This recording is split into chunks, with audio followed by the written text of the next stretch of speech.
Victory of 8. What? Okay, 3, 2, 1, and...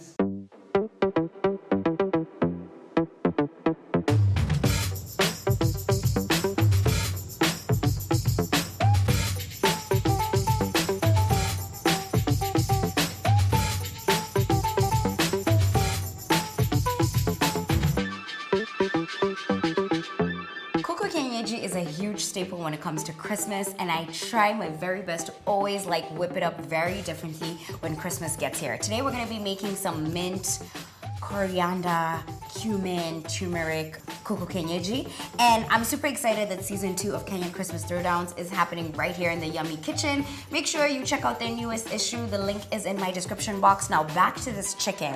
All you gotta do is do a little bit of tender love and care throughout the overnight marination process, and then the real action happens the next day.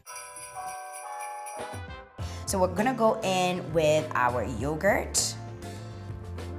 The good thing about yogurt is that the milk in it helps tenderize the meat and make it get softer. We're gonna go in with ginger and garlic. For those who may not know, ginger is very good in softening your meat. We're gonna go in with our cumin. So this is very much so like a korma. And then we're gonna go in with our turmeric. I'm not forgetting some salt. And some tomato paste. Now, one thing that I made sure to happen to the chicken was I got the skin removed because I just feel like Kuku Kienyeji has too much excess fat, courtesy of the skin. So we're just gonna get our hands dirty and mix everything in together.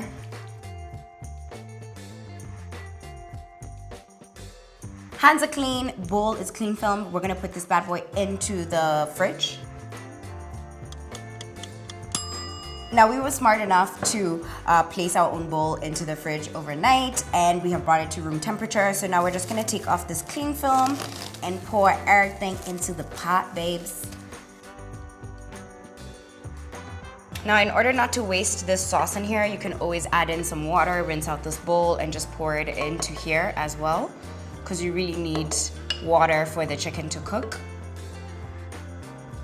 Our pot is already on. I added in some water to just rinse out the sauce in here, and we're just gonna pour it in here.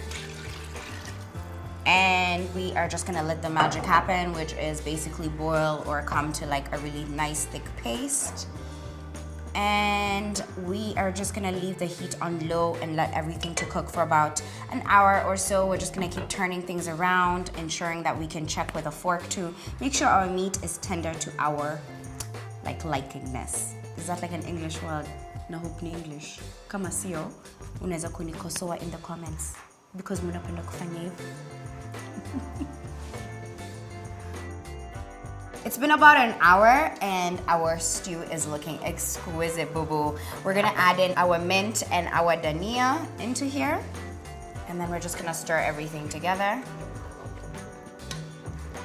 You always wanna add in your dania and your mint just like when you're ready to serve. I also add in just a little bit of tomato paste just for more color and more thickness. And now it's time for like my favorite part, for everything to simmer together, then we just serve.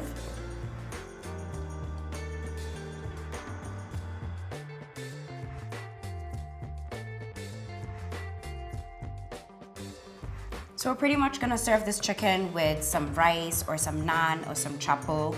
The good thing is if you marinated this overnight, the yogurt and the ginger will do most of the cook work for you because it literally eases off the toughness of the meat. And also a quick tip that those who may not know, there's a difference between a jogo and a hen. A hen is much softer, a jogo is very tough, hence why you'll find yourself like boiling a jogo for so long.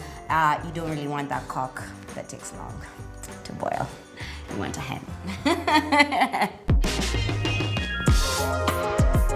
And until the next episode, which I'm probably gonna be whipping up something delicious and you don't wanna miss out, subscribe, notification bell, join the squad. We got you. Trust me, the Throwdown lovers got you. Leave a comment below. Let me know what's your favorite episode so far because I'd love to hear from you.